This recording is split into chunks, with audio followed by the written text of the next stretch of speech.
Welcome to the Regenerative Brands podcast. This is a place for consumers, operators, and investors to learn about the consumer brands supporting regenerative agriculture and how they're changing the world. This is your host, Kyle, joined by my co-host, AC, who's going to take us into the episode. On this episode, we have Holly and John Arbuckle, who are the co-founders of Singing Pastures. Singing Pastures is supporting regenerative agriculture with their regenerative pastured pork snack sticks and soon to launch salami products. In this episode, Holly and John share why creating a CPG brand was their path toward an adequate farming livelihood. We learn all about their unique pork program, which is wildly regenerative, and we discuss what the regenerative community has to do in the future to be successful. Holly and John lit up the podcast studio, and they are such a fun and complimentary couple and business partners. Their level of both vulnerability and insights on the show was super inspiring, and it was so fun to have them on today. Let's dive in. What's up, everybody? Welcome back to another episode of the Regen Brands podcast. Super excited today to have Holly and John from Singing Pastures with us. So welcome, y'all. Thank you. We're really happy to be here. We're super excited. You know, I'm lucky enough to have connected with the two of you a handful of times in the past. From a passionate regenerative perspective, you two are like way up there on my list of people who really, give a shit about this and are doing the right thing. So we're excited to tell your story. I also think this is the first time we've done pastured pork on the podcast. AC, is that right? Yeah, for sure. I think so. Awesome. Always great to introduce a new category. So super excited about that. So for those who are unfamiliar with Singing Pastures, give us a quick lay of the land. What do you produce and where can people find your product today? You want to do that? Sure.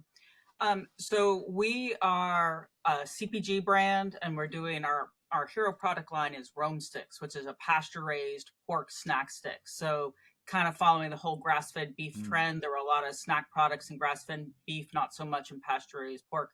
So we're the first, and to the best of my knowledge, we're the only nationally available pasture-raised pork snack stick.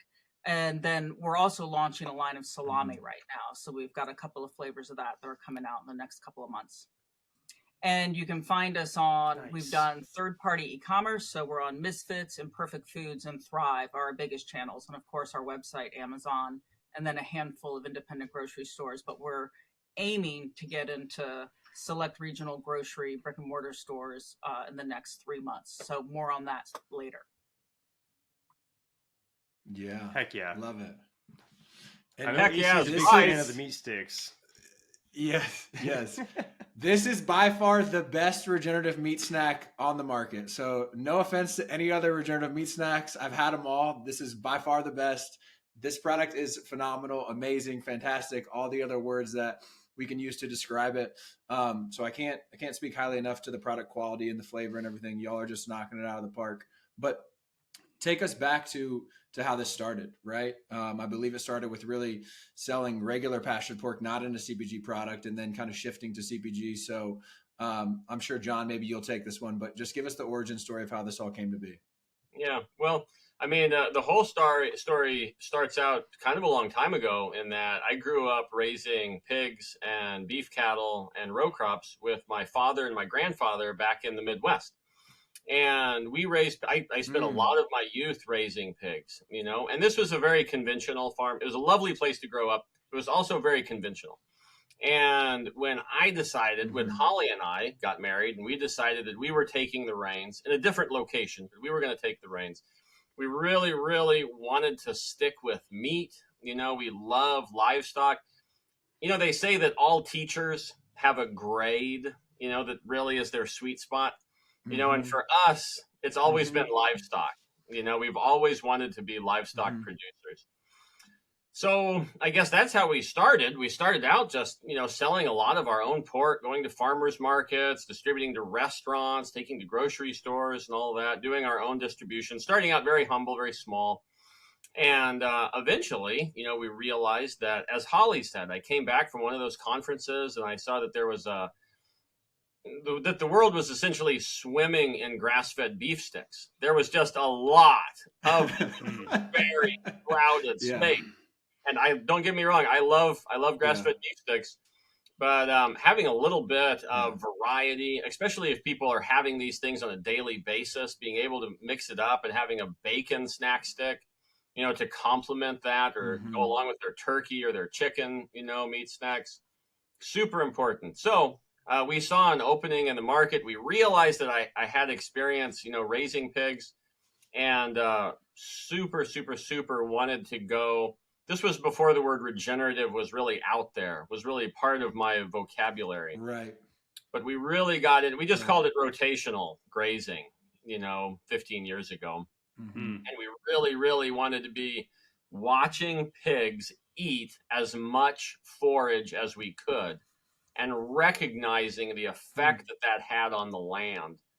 And then, I don't mean to get ahead of myself, but little by little, we started sending samples out to meat science laboratories. Yeah. And originally the intention there was to measure our pork chops for tenderness, moisture holding capacity, just all of these kind of statistics that, meat nerds like to get into. And on one of those tests, we did a nutrient density test, and we just were like blown away. We were like, oh my gosh, our meat has so much nutrient density. Our omega-3 content is just climbing through the roof. So we pursued that over several more tests and really just started to see the relationship with pigs eating well-managed grass and the nutrient density of the meat that they create. And then the multi-year process, because farming is a very slow feedback loop. When you go skiing, you run down the mountain, you think, okay, I learned a couple of things on that run. Farming is like a run is like a year, right? You're like, next springtime, I'm going to do it this way. That's your next opportunity to reset your knowledge. So we were just watching the ecosystem change. We were watching the farm become more drought resistant, more flood resistant. We were watching the wildlife come back. And that's what, after we had watched that happen for a while, then we heard the word regenerative, and we were like, yep, that's what that is. That's what that looks like. So in other words, selling a CPG product is a fancy way to keep my husband farming, because you can tell that he really, really likes farming. So this became a strategy, to be able to help create a viable farm, which I think is a bigger topic that we can discuss later. But just for all the farming nerds out there, I will acknowledge that pasture-raised pork doesn't mean they do eat grass. It doesn't mean they eat just grass, right? They're omnivores. They eat lots of different things. Our pigs, we have a supply of waste cheese that they eat. They also eat non-GMO grain. And then vegetables when we can get them, so it can be a variety of things. So just a note there before somebody calls in or texts in and says, oh, they can't eat just grass. Like, we're well aware of that. And it's not just our farm. We're sourcing from at least 40 other farms. Yeah. So, we're the face of the brand, but we understand that we represent other independent American pasture-based pork farmers. Gotcha. Love that. Super appreciate the backstory there and the recognition of, the way the diet works and how much may or may not be foraged. That's super important. I kind of want to rewind back and, you both seem really passionate about this livestock thing, and I felt like the authenticity when you mentioned we wanted to raise animals. And I'm just curious, where does that come from? What is it about raising animals that seems to really resonate with the two of you? You start. I don't like tractors. And that kind of starts and finishes.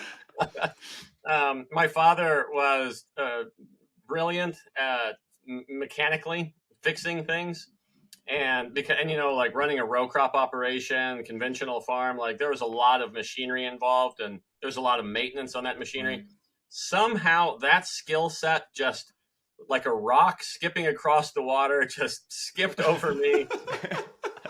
I cannot fix anything mechanically, but somehow what I ended up with is, if we look at the ecosystem that we live in and we look at it as a giant living organism where all the species within that organism are organs of it that are going to contribute to its health and happiness, right? If we're imagining our ecosystem as one huge thing, one super organism, and we are pieces of it, then viewing the world that way and making decisions that contribute to the health of that macro organism are extremely exciting for me. And while I cannot fix mechanical, gasoline, metal, paint, you know what I mean, all that stuff, I can't fix anything in that regard. I found that I have a real gift for healing biological mechanisms, the biological mechanisms in an ecosystem that are going to help the mineral cycle, the solar collection of the leaves, the water cycle, the wildlife. I can fix that. I can fix that really fast.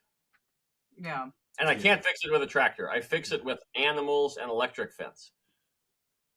Yeah, and there's more we can say later about some of the improvements we've seen on our current farm, because we bought this farm in 2018 and it was an overgrazed dairy farm. And since that time, here we are 5 years later-ish, and we've just seen a tremendous change in the soil. We're doing testing. We've seen grassland bird populations explode. We're doing some monitoring with a partner called Ag Allies. So, we acknowledge that it's not us fixing it, but what you do is when you change the how and the strategy and the management, then you give, nature the opportunity to rebound. And I think that's super helpful, because we can see all the gloom and doom stories out there about degrading ecosystems. And it's nice to know that in a short period of time, the reverse is also possible. Absolutely. And it doesn't take forever. It doesn't take, like when I was studying agriculture in school, I had a teacher tell me that it took 1,000 years to build an inch of soil. And it's so false.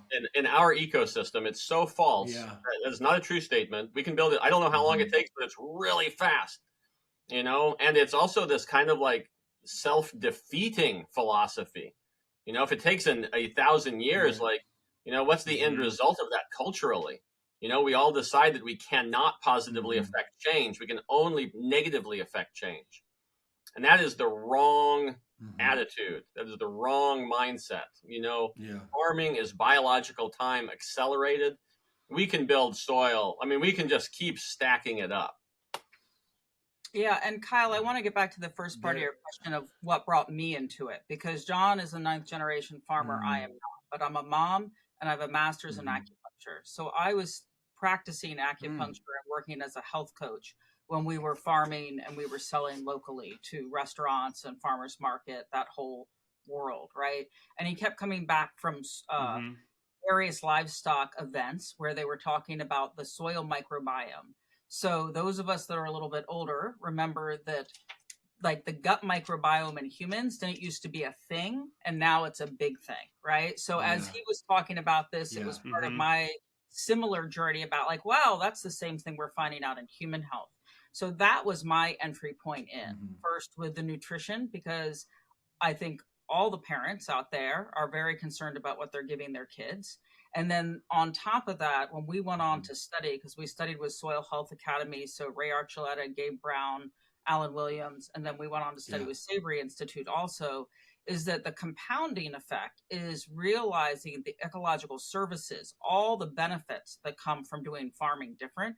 And so as a parent or anybody that cares about the next generation, you start realizing like, wow, this is a win-win-win-win-win, right? And so that's something to get excited about. So I actually stopped doing acupuncture to come and work for the company full time.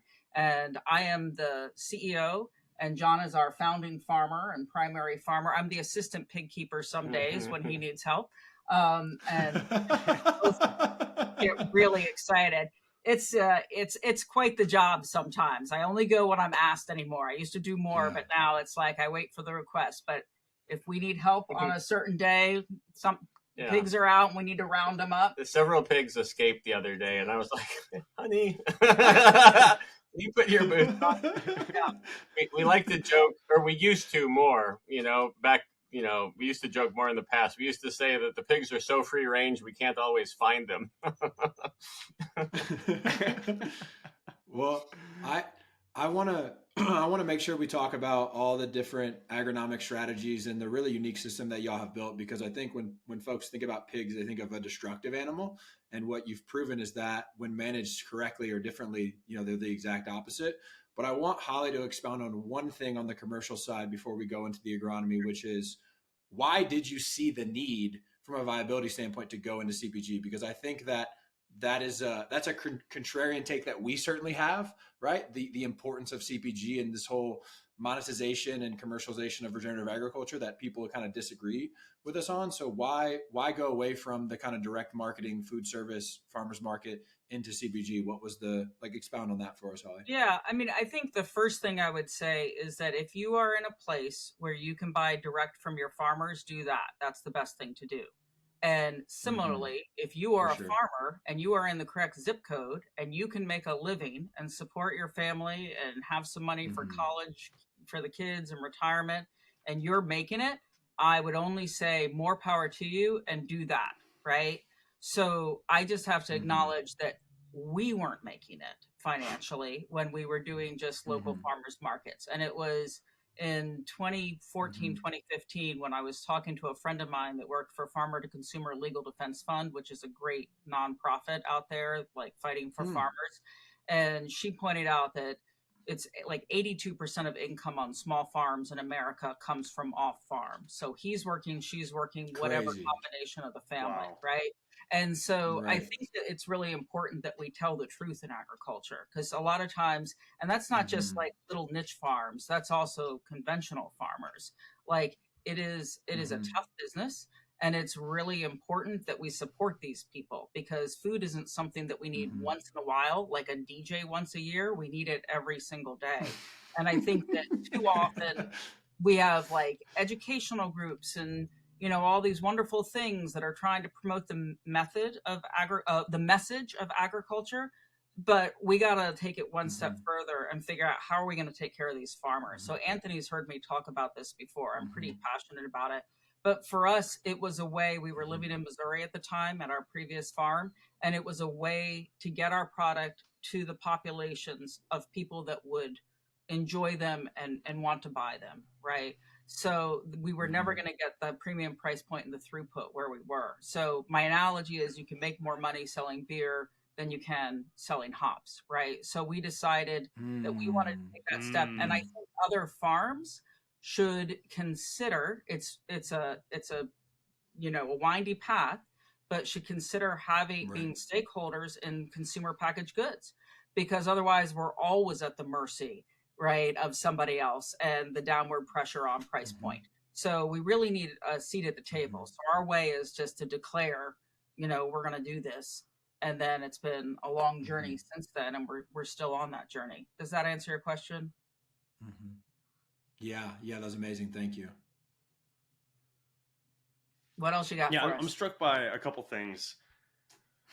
Yeah, there's a lot of ways we can go, and I tend to recently I keep going down the agronomic side, so I'm gonna try to stay more on the brand side today. And I would imagine there's all sorts of challenges going from farmers trying to start a CPG brand. So walk us through some of what that journey looked like in terms of like what you had to learn to get to the point where you're selling a CPG product, on like Thrive Market and places like that. What was it like? Finding the meat processing, deciding, why meat sticks, which I think we kind of talked about before. You wanted to add some biodiversity to the meat stick set, right? To stick on a regenerative theme. Very nice. But yeah, just walk us through what that learning looked like, from concept to we have a sellable product with a UPC that we can actually ship out.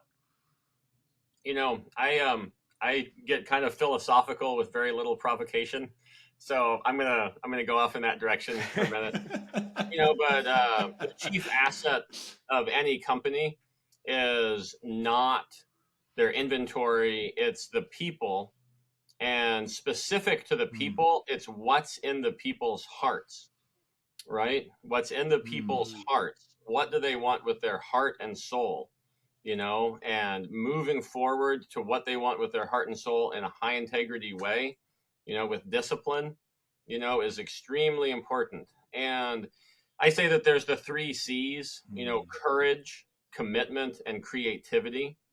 And if everybody on the team can really put their best foot forward, always stepping forward in the spirit of striving for excellence, with their courage, their creativity, and their commitment, then really you can do a lot, So how does one demonstrate their courage, their creativity, and their commitment? Because we're going to be called on I rattle them off in this moment as buzzwords. You know what I mean? Like, they're important, but they're just words right now.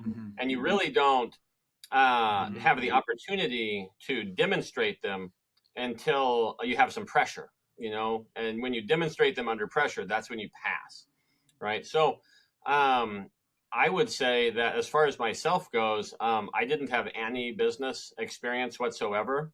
I was of a very typical Midwestern farm mindset, that the only valuable work is done with your hands. If you're not outdoors working with your hands, you're not working, and that is a falsehood, which I had to dive into the plumbing of my own brain and rewire, because I tell farmers the opposite. I say, if you were to graph your time spent at your desk, optimizing systems and managing the expectations of your activities, that your revenue is going to climb at a faster rate than your hours spent at your desk, because this is a cultural thing about farmers. This is why farmers have a hard time, is because they're bad business people. And we have to take responsibility to change that, starting on the inside and then letting that flow out of us. So anyway. Yeah. And I think you're answering that question from like a farming angle, because when we're talking, you get all of who we are. Right. And so John is like my poet farmer who sees the world one way and is very present in the moment all the time. And I am like a planner. Like, I always have a list and bullet points. So I'm going to answer the question a different way. So for me, because you're looking at it from like an ecosystem, like, how do I approach this, with my farm? And for me, it was all about like, how do we actually make this work, and get our name out there? So the really basic things are, we started with a Kickstarter. We didn't know what we were doing. We had never run a Kickstarter before. So what do you do when you don't know what you're doing? You phone a friend. So we ended up talking to Joe and Serenity Carr, who have been on your show before, and talking to them.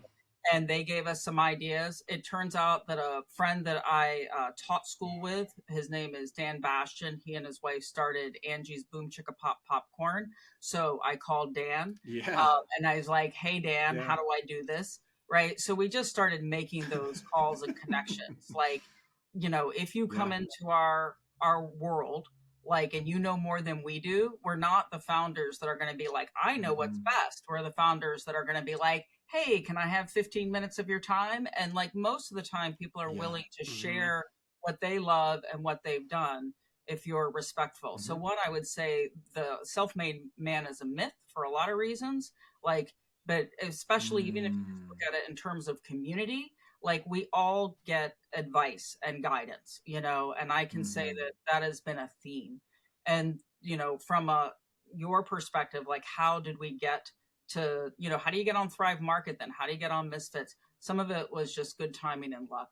We had a friend who knew Gunnar, who had just started Thrive Market way back a long time ago. They were just starting out. They had his number. And so John got the number, and I think we've mentioned that John likes to talk. So he called up this guy, and he's like, hey, I'm the best farm in the world and the best pig pork snack sticks in the universe, and you would really love them. And so basically, he was like, okay, like, you can't do that today. Like, don't try that at home. That won't work, right? But the timing was such that we could do that, right? And then I can't remember how we got into Misfits or Imperfect Foods. I just call everybody. Yeah. Just calling everybody. Like, I for a long time had, one of my, you do chores, you take care of the animals, but chores doesn't stop when the animal chores are done. Then you come in, you do something on QuickBooks so you understand it better. And then you cold call somebody, and that's when, chores are over. Right, when you've done those things. And so I'd either try to make a sale, or I started my own little very simple CRM, a data tracking thing for who I have called and who I was trying to sell stuff to. And I started another document that I just called Proverbs, and every time I would meet anyone in the industry, I would try to get a pearl of wisdom. I'd try to really be dedicated, relentless self-improvement, trying to learn capture that pearl of wisdom.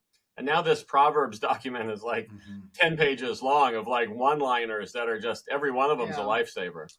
And to add nuts and bolts to it, we got a value-added producer grant, which is a USDA grant that helped us to accelerate our Rome stick sales. I'm working off of another value-added producer grant right now for our salami sales. Great. So, the whole community thing, like, it does take money. You're not, and for us, I think what's really maybe interesting and unusual is that we've bootstrapped this whole operation, like from the very beginning of John going to, a public library, with our kids in tow, while the puzzle ladies who are doing their jigsaw puzzle watch the kids while he started, to right now. We continue to just put everything into the business. So we reinvest it in the business. And that's how we've gotten to this point. I think we're open and interested in getting investment in the future. But to this point, like, because we're all in, we're like literally betting the farm on it, and we're, this is what we do every day. So. Yeah. What she said. Well, I certainly commend y'all for that. We've talked about this before, and we have to find a way to, I would say, better support pioneers like yourselves, right? And make sure that there is some sort of reward for the trailblazing work that y'all have done. And we have to find a better way to unlock the right capital at the right moments with the right variables, with the right terms, et cetera, from the right people with the right timelines, blah, blah, blah, blah, blah, blah, blah. Because right now what we have is we have a space that is a lot of hype and not a lot of dollars and cents. And, there's a lot of reasons for that. And it's kind of a slow burn to change that. And no one probably feels that more than y'all do. But, I know people like myself and many others are working on it, and hopefully we can kind of swing the tides there sometime soon. Yeah. And I don't think there's a right way to do it, to get capital and start with an idea and build it. And there's a right way to do it, to just start doing it and not know what you're doing and figure it out as you go along. Right.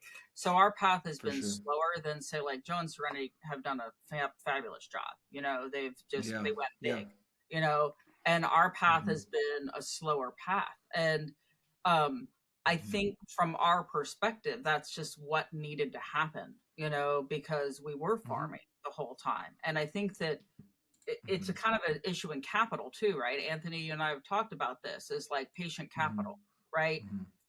Regenerative agriculture is going to take time, and people are going to have to be able to get open to the possibility of longer terms and lower returns, right? It's because, some of the best solutions are common sense, low cost solutions. They're not, at least for me, the answer is not, the next genetically engineered, soil microbe that is going to be patentable and somebody's going to make 100x off of it, right? Like, that's not who we are. Yeah. So if we are moving slower, geological time also moves slower. And, we go through this thing where we'll grow and then we'll have one of these, and then we'll grow and we'll have one of these. And that's where we are right now, is that we have self-funded to the next level, where we're looking at another product line launch with the salami. We have a bourbon and bacon and a red wine and garlic. Our image is on the salami, actually. Very exciting. You can buy it just for that. And then we're also, and then we're also working on just a branding refresh with our packaging for Rome sticks as well. Nice.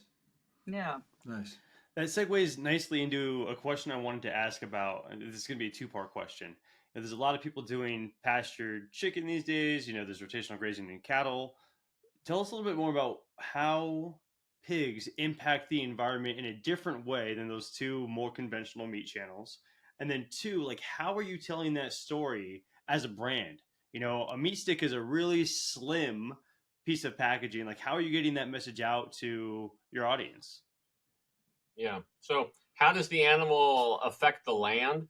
And it takes a little bit of time to see it, but so pigs can be extremely destructive if they root a lot. We use something called a humane nose ring that just clips in between their septum, and they won't root, because soil disturbance in an unplanned way. Yes, John, for the audience, just explain what rooting is, just so for people that are super unfamiliar with that term. Yeah, so pigs, if you took a semi-load of pigs and put them on a 2-acre pasture, they would essentially plow the entire thing with their nose, and they would take it. I don't call it rotational grazing. I call it rotational ruining.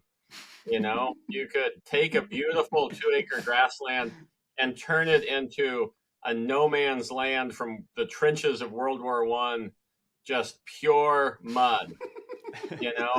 And that's what pigs can do without the humane nose ring, the septum nose ring. And I want to just mention this, like, people always like, but pigs like mud. They do when it's hot, and our pigs have access to mud also, but they're like toddlers, from a mental standpoint, like they're not thinking ahead to what's this going to mean later on. So you can also have pigs that are in mud and just go, pigs are supposed to be in mud, they're happy. They can be miserable, and the babies can be miserable if you have a cold, muddy environment. So part of, I would say, the joy of the pigs in the rotational grazing, because John does really fast rotations, is they're also inquisitive. They're always in a new environment. There's new smells, new sights, they're going on to fresh ground. So I would say, like, just from a, kind of a lifespan perspective, that they have a much happier life when they're moving from pasture to pasture. But let's send it back over to you to talk more about pigs. So, yeah, when we use the humane nose ring, they don't root, and they affect the land more like cattle.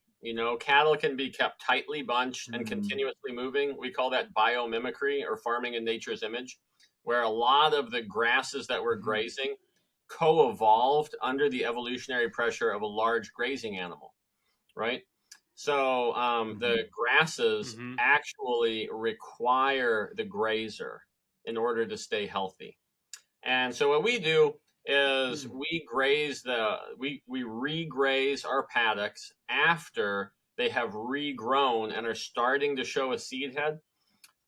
It turns out it's about every 45 days, where we don't plan our regrazing events based on days, but we watch the earth, and the earth tells us when the animals can come back. I think that's an important thing. We're managing for the regeneration of the plants. So pigs actually eat oceanic quantities of grass. They can't really live on it, but they can consume huge amounts. And what they don't consume, they trample, they manure, and fertilize, the ground. And because we're feeding all, non-GMO whole grains, we're feeding a few, byproducts. Like we have a deal with a cheese company that gives us their seconds, their beer cheese waste. We give them beer waste, we're giving them all kinds of stuff. So, roughly a semi-load of pigs, because we raise them by the semi-load on our paddocks, they're going to be eating, more than 1,000 pounds of grain a day, of which they retain about 15% of it, and they poop the rest out, right? That's coming out onto the ground as a form of fertilizer. Two questions. Yeah.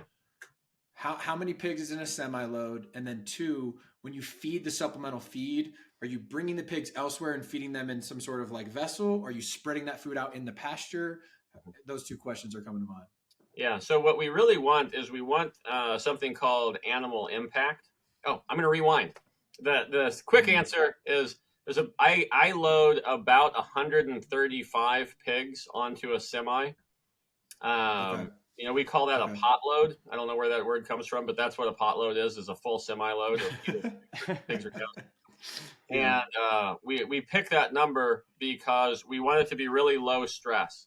We want them to have plenty of space, lots of bedding in the semi. The pigs can lie down on the ground and just enjoy the wind. We don't ship in extremely hot weather or extremely cold weather.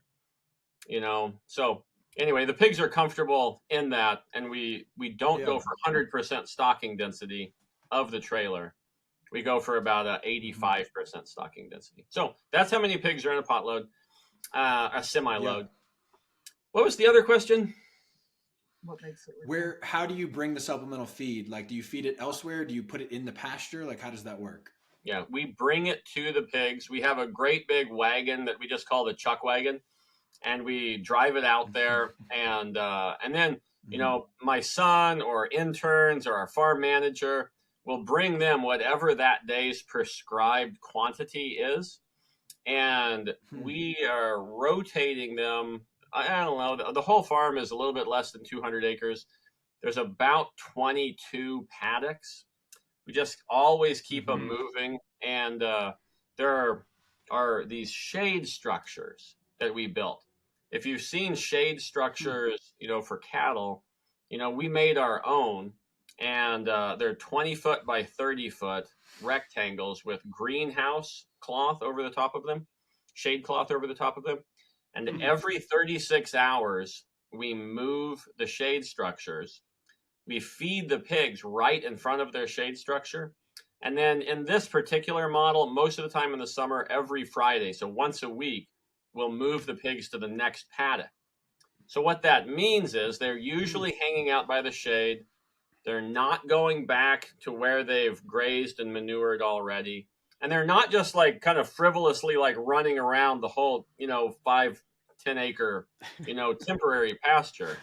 They're just kind of like they're very relaxed animals. They'll go and they'll eat, they'll walk around a little, stretch their legs, and then they'll lie back down in the shade.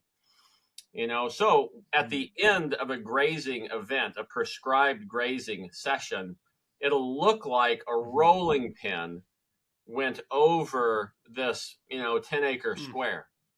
And that's uniform, even, positive animal impact. It's all been trampled, it's all been grazed, it's all been manured.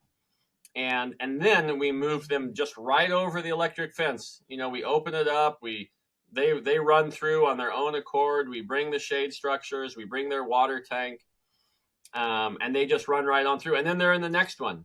And we have just successfully hit the reset button. Now, all of that grass, if every time we do that, let's say we get 3 or 4 grazing cycles in the span of a year, every single time we do that, the grass is going to rebound better than it was before. We will have given more than we took. That's the heart of the regenerative movement.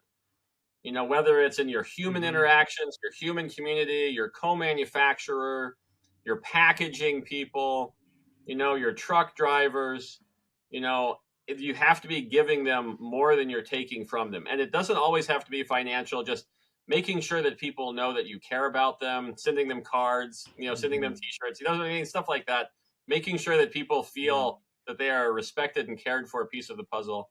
Super important in the regenerative movement. And that's how we regenerate a little bit of our human community and our pastures. And there was a marketing question. John, I really appreciate the way you. Go ahead. Oh, Holly, go ahead. No. Go ahead, Holly. No, there was a marketing question in there, and how do you tell that story? And the answer is at the beginning, very poorly. Right. So what happens with us and with everybody else is that you get excited about this, and then you want to tell everybody everything, right? You want to talk about soil, you want to talk about water, you want to talk about wildlife, you want to talk about carbon sequestration, on and on and on. And so the consumer right now doesn't have a bandwidth to hear 10 different bullet points, right? And we are in pig farming, which is arguably the worst of the factory farms, right? There's a whole nother level. If you want to dig in, there's a great book by Barry Estabrook called Pigtails, which talks about conventional industrial pig farming. Like in China, they're building them like 12, 13 stories tall right now. Like there's a whole nother thing. So my thing is like, if this is industrial pig farming, factory farming, like we just have to be better than that. So anybody who's raising pigs, like in a barn, even if they're not rotational grazing, is already up here, right? Before you get even higher than that. So in the marketing, Kyle, like what I have come to is that people recognize pasture raised more than they recognize the word regenerative. And it depends on who you ask. But I saw one report that said 3 to 11% of the population are recognizing the word regenerative agriculture. It's not a big movement yet. I think that we're all going to wait and see what happens in California. Is California going to steer the boat by saying regenerative has to be organic? Like, that's going to shift things. So I'm not even sure that we're settled on the terminology. But pasture raised is on the heels of the grass-fed beef movement. So you're seeing pasture raised in poultry and dairy and eggs. And I feel like that message also tells the consumers what's good for me, right? Because a lot of times they're looking for the health benefits. So that's what we're focusing on as kind of our primary messaging. And then people that are interested can like read blog articles, or they can look at videos and they can dig in deeper to say, well, what does that look like? And what are the specifics about, why you do what you do or what benefits you're seeing? I think that makes a lot of sense. And, sort of riding the coattails of food movements that have already established themselves as differentiators where consumers can understand, like you mentioned with, pastured is something that is recognized in beef, is recognized in eggs and chicken. So that makes a lot of sense to me. I do want to bring it back to some of what John was saying. And John, I think you painted a really great picture as to like how this operation works and the positive impact that has on the environment. And I think it's so important in today's world. And I'm so deep down the regenerative rabbit hole that I sometimes forget where the rest of the world is. And I think maybe we all could kind of feel that way sometimes. But in this day and age where like the plant-based narrative of like environmental supremacy is like this high bar, you can't have that type of impact that you just described without animals in an ecosystem, and I just really want to like touch on that because I think it's so powerful the way you spoke about the impact and the intentionality of the rotation and the positive lifestyle that the animals get to live, and how we all as consumers can support that by purchasing brands like Singing Pastures, so I just think it's really powerful. So commend you all for what you're doing there. On the regenerative piece, this is something AC and I bang our heads against the wall on a regular basis, trying to figure out like, how do we get more people to understand what this term means?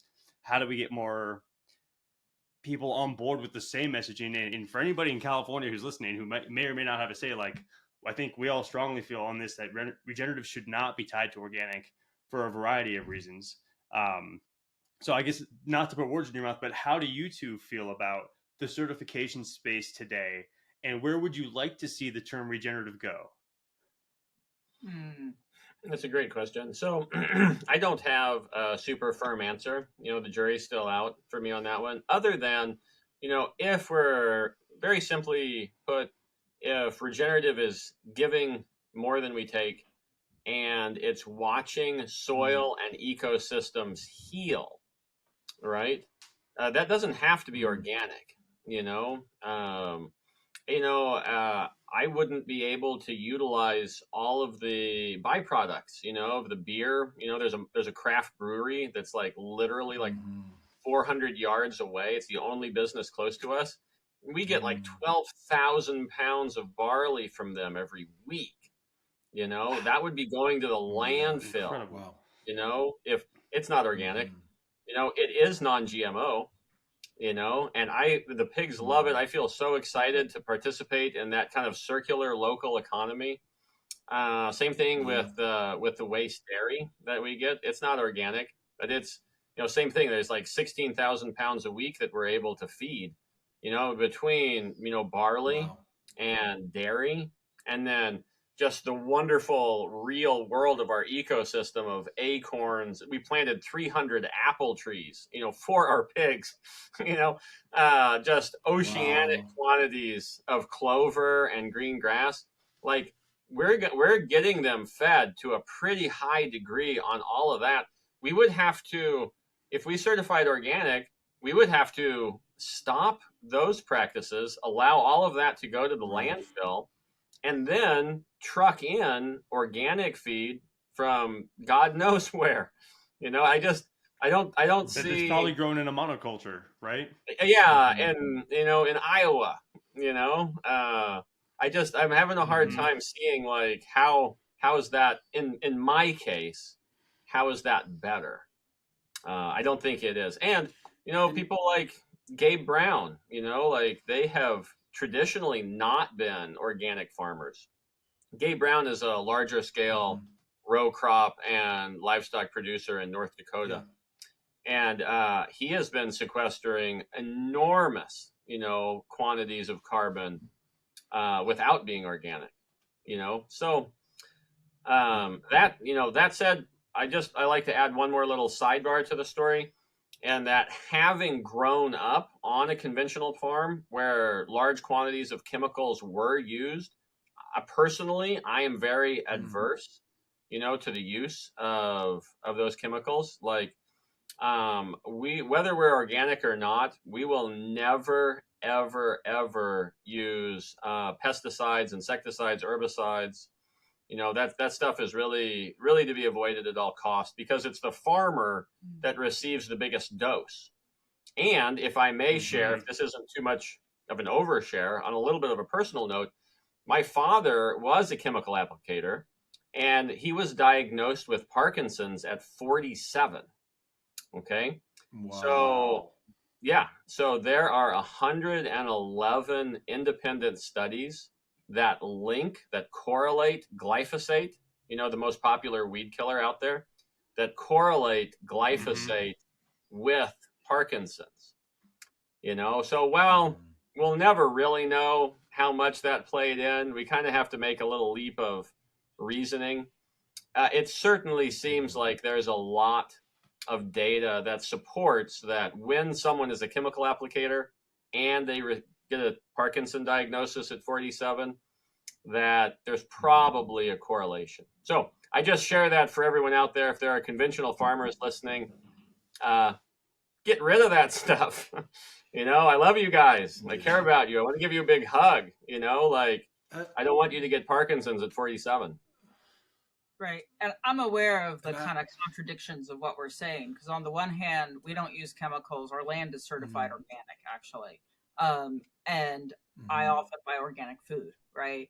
And and from the farmer whenever possible.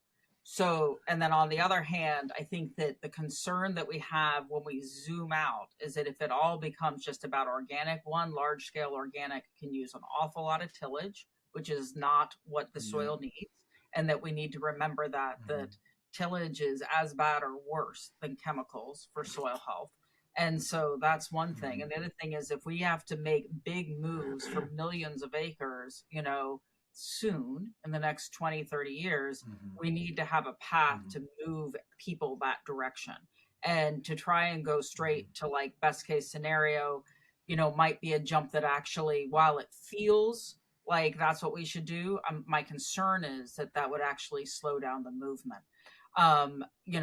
If everything has to be, there's some label that says it also has to be organic. So anyway, I think it's a really big conversation. I think that labels are problematic right now. I think people don't know what they mean. We are, a part of Savory. We're not the main Savory hub farm now, but we were in the past. And they're awesome people. And so we've done EOV, ecological outcome verification, and we've started the land to market program. Honestly, we're not doing it right now because at the moment, right now, when we have margins that we have to pay really close attention to keep this show going, it just doesn't make sense to, have that right now on our label because consumers don't recognize it, and I know there are people working on changing that. Yeah. I wish that we could come up with something that was easier for the consumer to understand. I've said to you, Kyle, in the past, the best label ever was Dolphin Safe Tuna. You put it on there and everybody gets it. Like you want a 4-year-old to be able to be Dolphin like, Safe Pork like for sure. that. Easy. Yeah. Yes, it is Dolphin Safe for everyone listening. And so land to market, EOV, all of these rock, they're just hard. You're asking a lot of your consumers. So that's kind of a general just thought. But I also understand that, people really want to be very specific with, they want to see outcomes based. And I agree with outcomes based. It's just, and there's the question of who's going to pay for it, right? Because if we continue to put all that on the farmer or rancher, like that already have razor thin profit margins, like, is that fair? So all of these things I think need to be addressed, and by somebody who's smarter than I am. And everybody should just remember that Singing Pastures Farm is everyone's source for dolphin-safe pork. Okay. It's gonna be a great soundbite. We need that. There's so many things coming to mind for me as y'all talk through that. And I think one thing to bring it back to elementary 101 average consumer is organic versus non-organic to most people means chemical free or uses chemicals, which is not accurate, right? And so we just talked about 50 variables for this regenerative conversations that were way more expansive than that one reduced binary chemicals or not, right? And it's actually much more nuanced than that. And so I think what we need to do on the regenerative side is make it more concise, more compelling, and more simple. But we want to avoid ending up like an organic, where organic, USDA organic does mean a lot more than that. But on the consumer end, what it has turned into to most consumers is it just means chemical free or not. And, you know, what I see, I think what Kyle sees in the certification landscape is they've done the right things to date to get traction, to get going. And they've been really, really focused on certifying the landscapes and the agronomy, which is the whole point. But we have not done anything or enough to talk to the consumer. And we're not going to win by 10 different certifying bodies trying to do that and compete with each other. We're going to win by unifying under an overarching standard or framework that we can all get behind that actually sells product. Because if we don't do that, none of this matters. I agree with that. And I think that I almost don't know what to say right now, because AC just articulated like my life force into such a great statement. So much exactly what we need to do. And I just shared it with the universe. Yeah. I mean, I think that it is exactly what you're saying. It is we're dealing with a lot of really smart people who like nuanced conversations about complexity, and they're very careful about words for good reasons, very good reasons, right? And they don't want the conversation to be reduced. So on the one hand, we're all being very careful about what we say. On the other hand, if we don't create an easy to understand, message that says soil health good, we're all moving in that direction because everybody benefits. We risk losing the momentum behind this, and it just becomes another jargon term that gets thrown away and on to the next. And honestly, I don't know if we're there yet. Like, I don't know that regenerative will stick, to be honest. I love the term, and I think that time will tell, but I fully support what you're saying, Anthony, and I know John does too. Yep. Yeah, and I think from our perspective, based on the data that's out there about what consumers really care about, and we sort of touched on this a little bit earlier in the conversation, was the nutrient density pieces really has to be the leading value proposition we give to those consumers, because people care more about themselves as a self-interested market than they do, anybody else, with the exception of maybe their kids, right? But even from the kids' perspective, they care more about nutrient density for their kids than they do about environmental impact. So, I think the studies you mentioned earlier are fantastic. What Stephen Van Vliet is doing with his linkage of regenerative practices and nutrient increases in food is fantastic. Tina Owens doing some really great work with the NDA in that space as well. And we think at AC and I that, to your point, Holly, we have to get everybody on the same page in terms of, okay, this is what this means. And number one, it's more nutrient dense, healthier food for the consumer. And the secondary value proposition is that it's better for the environment. And we can go as deep as we want to go there, but those are the two things that consumers need to understand. Like, that's what regenerative means, and that's why I want to support it. It's better for me, it's better for the planet, and we can also throw in the fact that there are studies coming out that it actually tastes better. So those three things, like, if we can hammer those points home and get everybody on board with it, sharing that message, I think that this movement has, all like the highest ceiling there is in food. So I hope that we can, kind of coalesce and make that happen. Yeah. Absolutely. We're with you. You put it beautifully. I have nothing to add for once. Last thing I might throw in as well is just, I do think we're on a path where we have to bifurcate between land management and products that are sold, right? Because the definitions and the messaging for those two things about what's the definition of a certified regeneratively managed piece of land and then what's a certified regenerative product. Those are probably two separate things with a lot of overlap. But I do think because of, like consumers ultimately don't give a shit about if the land is regenerative. Like if they're very environmentally conscious, they do, but they really care about how it affects the product. And so I just see that we're going to need to continue to probably draw a line there. I don't know what the perfect solution is there, but I do think it's going to be really tough to come up with something that really does both of those things, because it's different messaging, it's different circumstances, different concerns. I don't know. That's been a thought in my head the last few weeks that I don't have a clear vision on, but I do think is going to be a thing that's necessary. Like you could have potentially 4 or 5 different certifications for what regenerative would mean, but maybe one definition of what for a product, like it as long as you have some of that in your supply chain, then you could put it forward. It would be, nutrient dense, I don't even know what you call it, because you're going to have to think about words for a while. Good luck with that. And, I'd love to hear about it when you come up with it.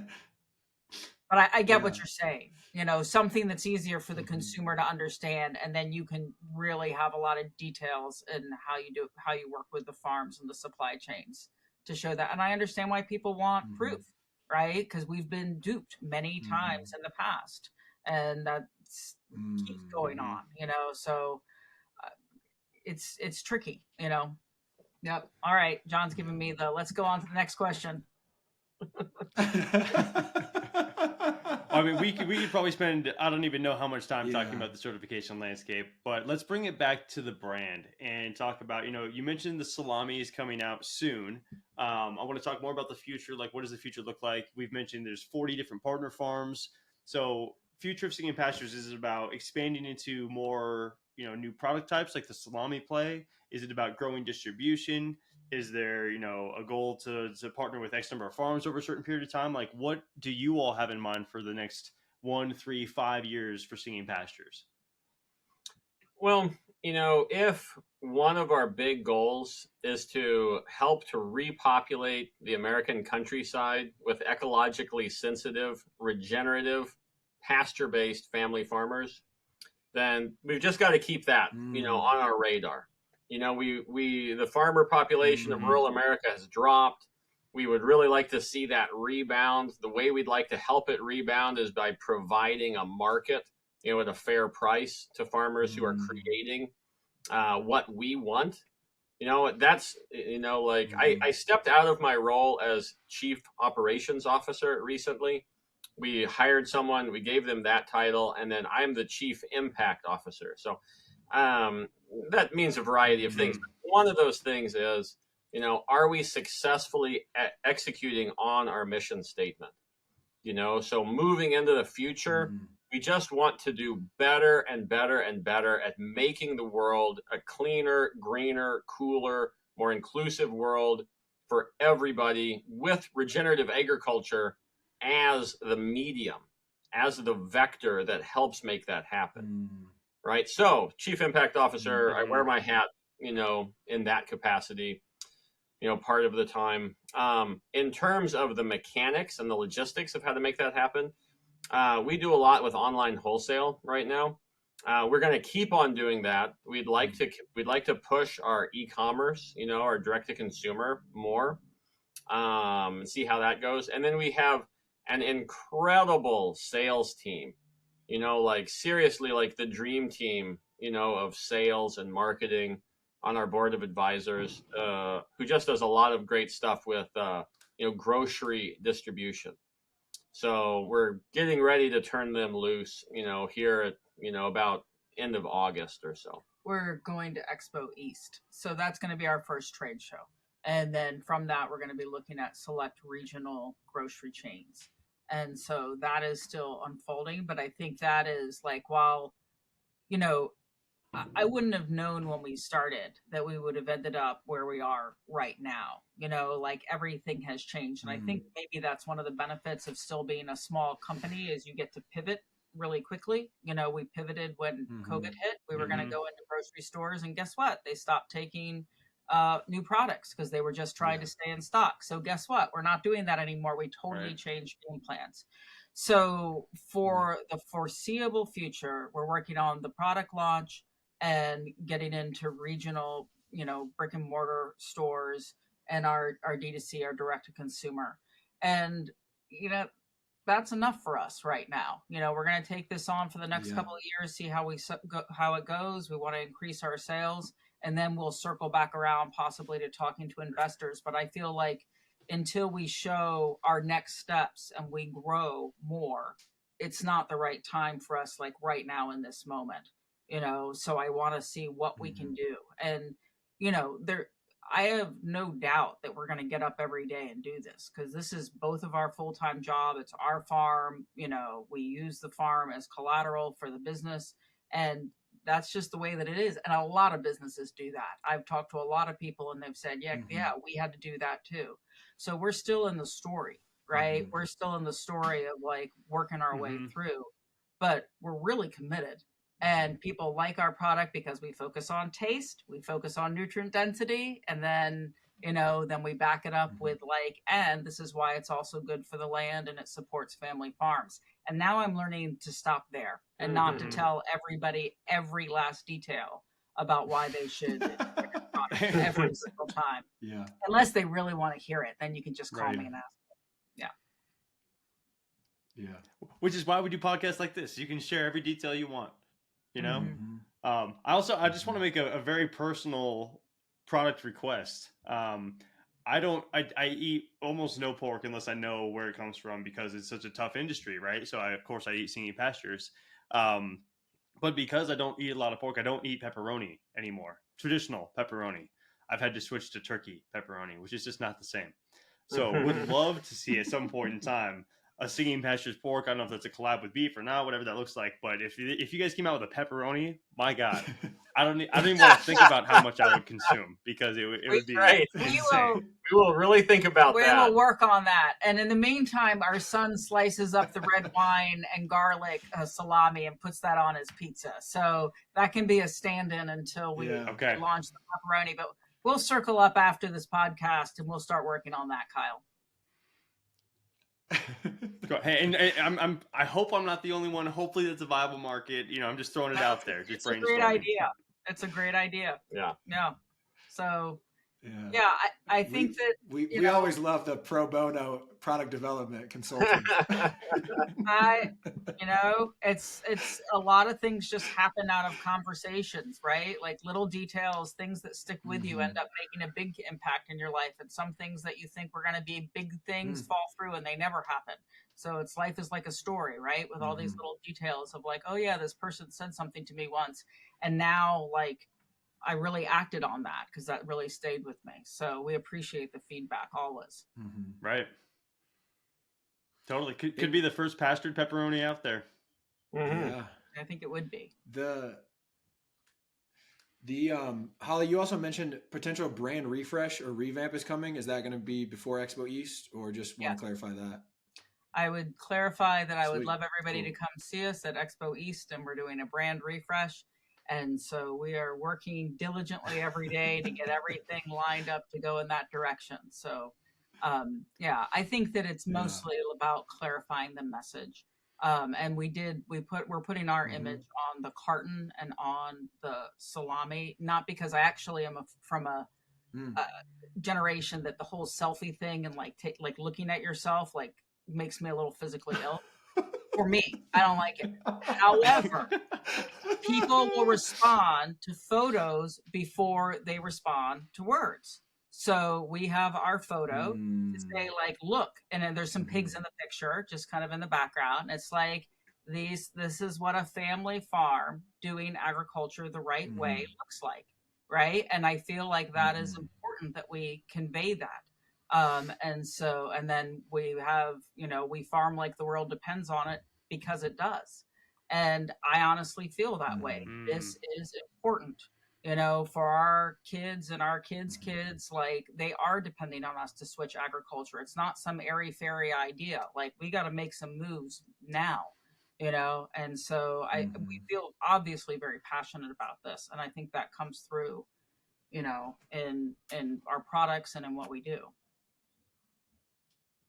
Most definitely. And That's the perfect segue into our final question, which I'm very excited for both of y'all's takes on this one, which is, how do we get regen brands to have 50% market share by 2050?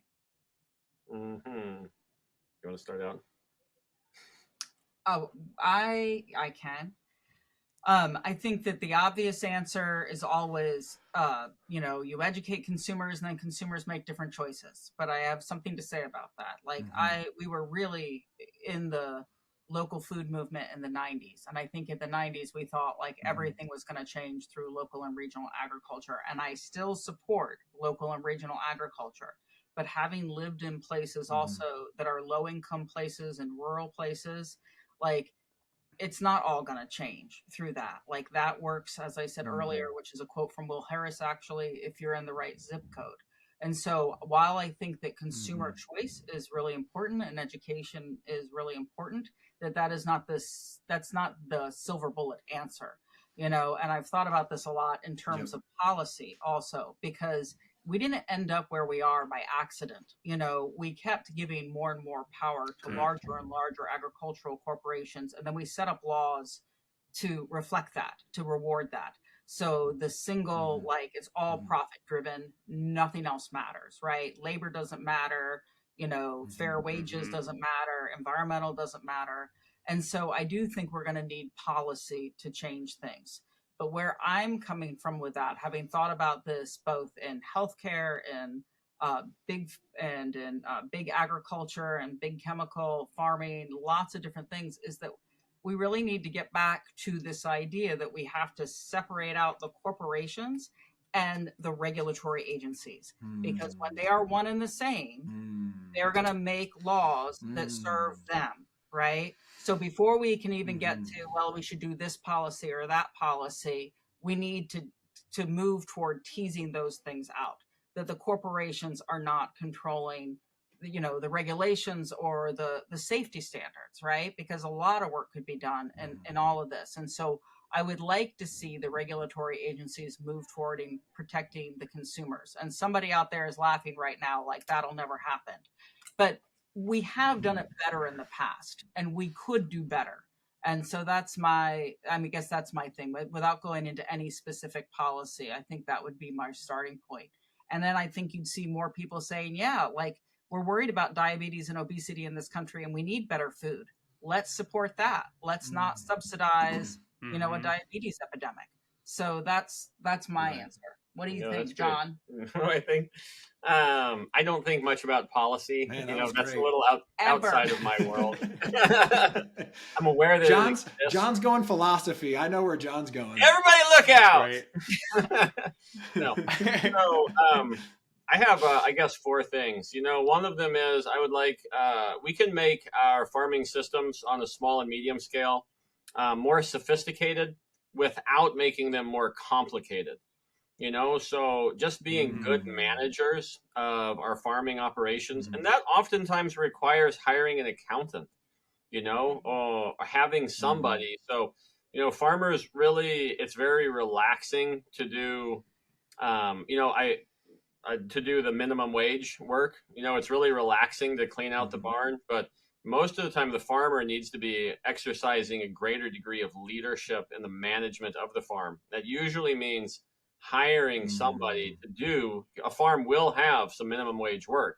It's hiring somebody else to do that, spending more time at their desk, and truly, talking to your accountant every week and really making data-based decisions on what the accountant is telling you. So that's one way that we can make it a little bit more sophisticated. The scale, that we farm at. I've heard Joel Salatin say that America does micro, tiny, like 6 pigs to the farmer's market, pretty commonly. And then we do like the Walmart kind of scale, and there should be a little bit of middle ground. We haven't done a lot in the medium scale space. And, when we stop using pickup trucks to move our product, and we start using semis to move, less than truckload LTL pallet movement, that's a big jump. And you can be a medium scale producer moving stuff a couple of pallets at a time, and get a lot of economy of scale out of that. So scale is one thing. I think personally that CPG, consumer packaged goods, is going to play a giant role in this, because if somebody is getting paid, at the sale barn, 25 cents a pound for your pork, for your pig, live weight, pig weight, that person will not be thinking that the earth is a large macroorganism that we need to care about in a way that increases the nutrient density of the food. There's a big difference between growing a commodity. A commodity is a nameless, anonymous ingredient that nobody really cares about, except for economically. There's a big difference between raising a commodity and raising food, right? And I would like to see farmers raise food. And lastly, everybody is motivated by the concept of fun, people will do things because they are more fun. And what I'd like, just people out there to keep in mind is that regenerative farming is literally a lot more fun.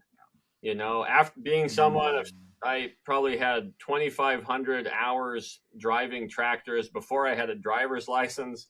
I've spent, so many hours in the big, conventional pig barns. They're not fun places. You do not want to spend your time inside of one of those. Just stuff like that. Fixing the ventilation system, in a pig barn is a lot less fun than rotationally grazing and like picking wild berries, like literally like while you're moving the fence, and being satisfied with what you've done and watching the wildlife. We have had so much wildlife come back to our farm. The Audubon Society has started doing bird watching tours here there's 3 species of ground nesting bird. One of them is a ground nesting northern harrier, which is a hawk, right? So if you can imagine ground nesting birds, just watching that stuff come back is extremely satisfying.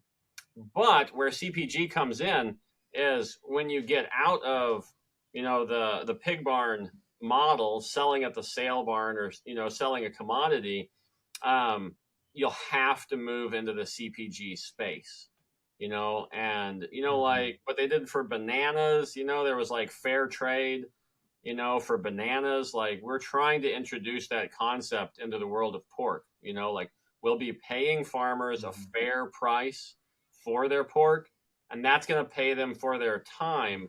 They're no longer externalizing their costs, as in what happens, in the extremely large scale sense. They're not externalizing the costs of pollution and air quality and animal welfare and, human rights, and everything, but instead they're going to get paid for, being outside in a beautiful place, raising nutrient dense food, and hopefully having a good time while they do it, and watching their farm, rebound and grow and heal, and their farm becoming like the crown jewel of their community. That's what we'd like to see, farmers experience, because that's a good time. And who doesn't like a good time? Well, what I love about what I love about your combined answer is I think that both need to happen. And this has been a recurring theme throughout the episode today, is that you both have these very different viewpoints in this complementary way of seeing the world, right? Where it's different and that's good. And if not all of those things happen together at the same time in parallel, really, like, this movement's not going to happen. So I think you both did a great job of hitting the nail on the head in your own respective perspectives, because it all has to happen, right? And I think the policy is a really great point. If we continue to incentivize poor practices, like, how does anybody stand a chance? And to your point, John, like, to boil it down, if you could jump on the brand side and tell the story and not sell the commodity and have a great time doing it, like, that incentivizes those who can transition to transition. And if we can prove out that that's a successful, viable model, like, we should absolutely be doing that. So, like Anthony mentioned earlier, like, kudos to you two for trailblazing within this industry specifically and trying to prove that we can do this regeneratively and have fun and make, fantastic nutrient dense products that are beneficial for the planet. So kudos to you guys.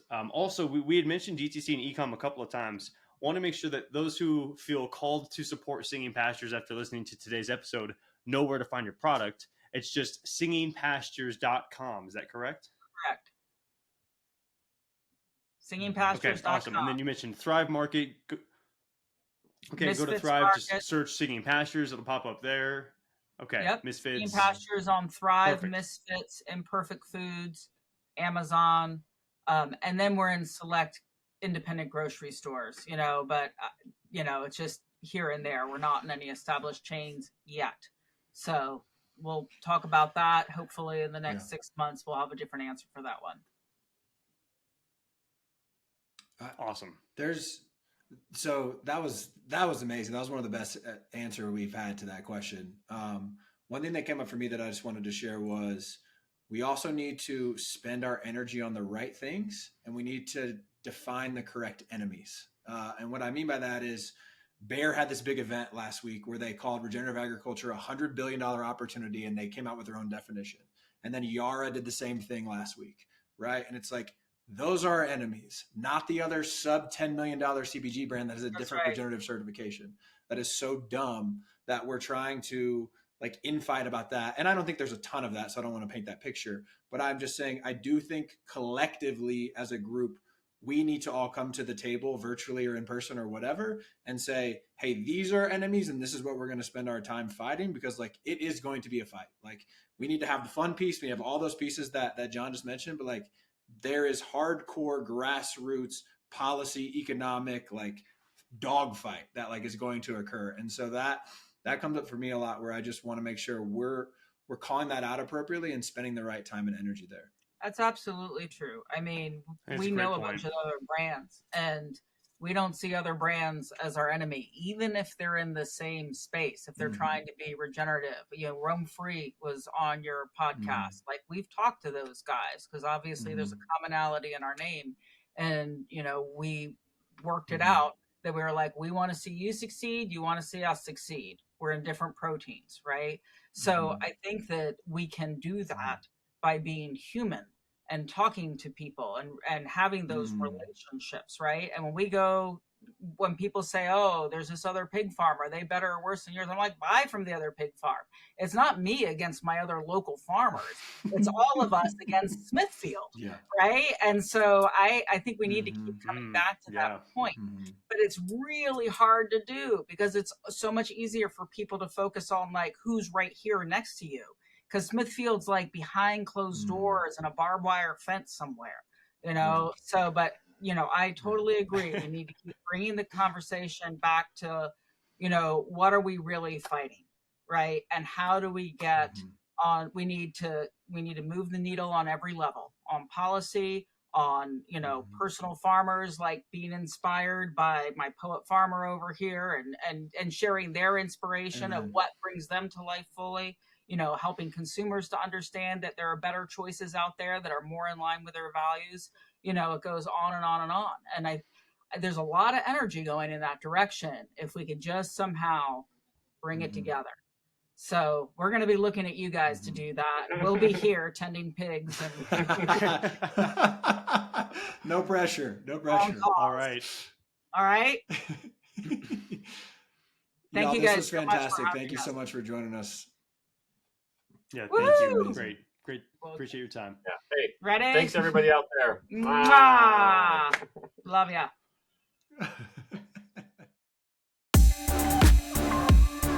For show notes, episode transcripts, and more information on our guests and what we discuss on the show, check out our website, regen-brands.com. That is regen-brands.com. You can also find our Regen recaps on the website. Regen recaps take less than 5 minutes to read and cover all the key points of the full hour-long conversations. You can check out our YouTube channel, Regen Brands Podcast, for all of our episodes with both video and audio. The best way to support our work is to give us a 5-star rating on your favorite podcast platform, subscribe to future episodes, and share the show with your friends. Thanks for tuning in to the Regen Brands Podcast, brought to you by the Regen Coalition and Outlaw Ventures. We hope you learned something new in this episode, and it empowers you to use your voice, your time, and your dollars to help us build a better and more regenerative food system. Love you guys.